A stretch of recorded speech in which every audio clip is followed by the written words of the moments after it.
Hello and welcome back to CEO.CA's coverage live from Beaver Creek 2024. I am joined today by Simon Ridgway, mining prospector and financier and CEO of Rackla Metals, trading on the venture exchange under the ticker RAK. Simon, great to see you today. Good to be back here. So let's get right into it. Can we start with a quick overview of Rackla for our viewers who may not be familiar with the story? Can you give us the elevator pitch? Yeah, Rackla is exploring in the Yukon territory. There is a belt of deposits in the Yukon that stretches from Alaska actually all the way through the Yukon into the Northwest Territories. It's called the Tombstone Gold Belt. There's a number of deposits in that belt that are associated with intrusive bodies that are coming up within the Selwyn Basin. Yeah. These deposits tend to be, they're known as RIGs, reduced intrusive related gold systems. They're usually very large or can be very large, open pitable, and simple metallurgy. So they're very attractive deposits. A recent one would be like Snowline's gold deposits, 7 million ounce plus, 1 to 2 grams. That's the kind of target we're looking for in the Tombstone Gold Belt. Okay, great. Yeah, I mean, a few companies are operating in the Tombstone Gold Belt. Can you give us a sense of what's the region like for exploration? And you mentioned you're looking at these large-scale open pitable resources as a goal here. Is that common for the Tombstone Gold Belt? It is common for the Tombstone Gold Belt, and these deposits tend to form in clusters. And in the western Yukon, there are several clusters in Alaska that are multi-million ounce gold deposits. Banyan Gold has one, and with Sitka and another. And there was one that was in production until a few months ago, where there was an unfortunate engineering error, which really put a bit of a damper on the exploration in that area. But nonetheless, these deposits are very minorly when engineered correctly.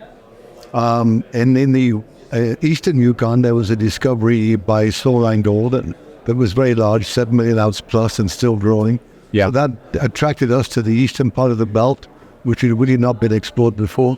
So we acquired a large land position following up on Snowline's discovery, because as I said, these things tend to form in clusters. Yeah. So we're looking for another large system like Snowline's.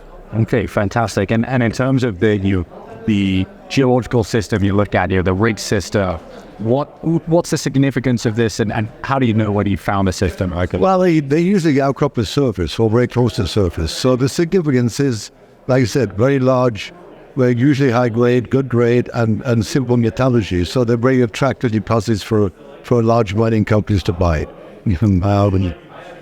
And this ground that we have is really unexplored for these style of deposits, because the eastern part of the belt was known for base metal deposits.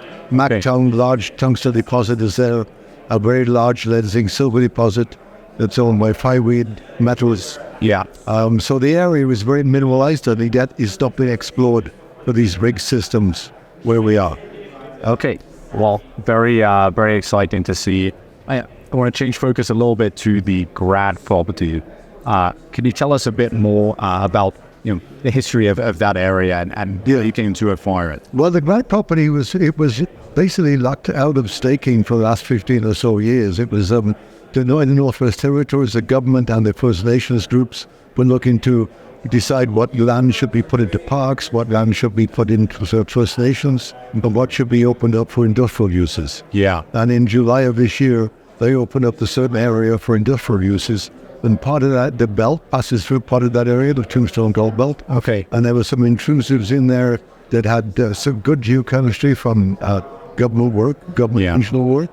So when that land came open, we jumped in and staked it and acquired it. And while we were staking the ground, some of the geos went with the stakers and took some samples, and we got some very high-grade numbers back from the first pass there. So it was very exciting for the first boots on the ground on these intrusives, and we got some good results back. So we're quite excited by this target. And so I understand you've had news out just this week, going back for additional sampling there. Can you walk us through these newer results? Yeah, well, the old results were from grab samples taken when the geos were actually staking the property. So quick grabs, they saw veins, they took samples. Yeah. And the results came back spectacularly high. So we went back in with a couple of geos and did some channel samples to confirm that the gold is in that system, to confirm the alteration and the amount of veining there. So we took a 40-meter chip sample, and that got 38 meters, And I came back with 38 meters at 1.8 grams, which was a great start. Yeah. That's open at both ends. Actually, the last 6 meters of the channel sample ran 5.6 grams to the last 6 meters. So wide open in both directions. Based upon those results that just came in, we went back in again and staked a larger land position because we saw more intrusive rocks that have been mapped that had not been mapped in by the government. Yeah. Tried that ground. From while there, I went into the valley and hiked uphill from where those ship samples were and saw quite a bit more veining. Okay. So I'm very optimistic. I took a few grabs, but I was there by myself, so the guys were staking. I didn't do the channel sampling. I'm not a geologist. Yeah. But I did see enough to get me quite excited by the potential that this do silver found. Okay, fantastic. And is the Grad property going to be the main focus going forward? Yeah, the Grad, and we have one to the north of there called the Ogre, which was the same, which basically the same belt. It opened up at the same time as the Grad did, and we got some initial results on that also. A lot lower grade, but indications that there's gold in that system also. So certainly the Grad and the Ogre will be the focus of the work in the spring. It's too late to get back in there again now, unfortunately. Yeah. We have done airborne geophysics over it, and we've just completed photogrammetry with a LiDAR survey over it also. So once we get all the data from that and the rock samples we've taken and the channel samples we've taken, we can put this picture together and then map in those alteration zones, which I feel are quite extensive. Excellent. So it sounds like you have a winter of data analysis ahead. We have a winter of tormenting ourselves, waiting to see if we can really find that next ore, which is the goal.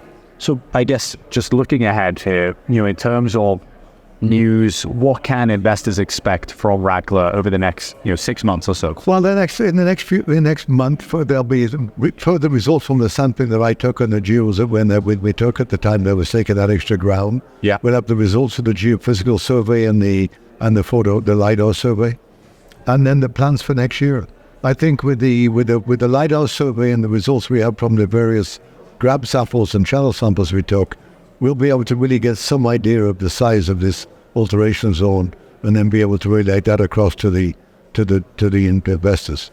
But the main goal will be to get a drill on there next spring, obviously, and that's when the main results will come. So it's going to be a fairly quiet 4 or 5 months once we get these next results out over the winter time. But that we'll be planning and putting the news out of what we plan to do next year.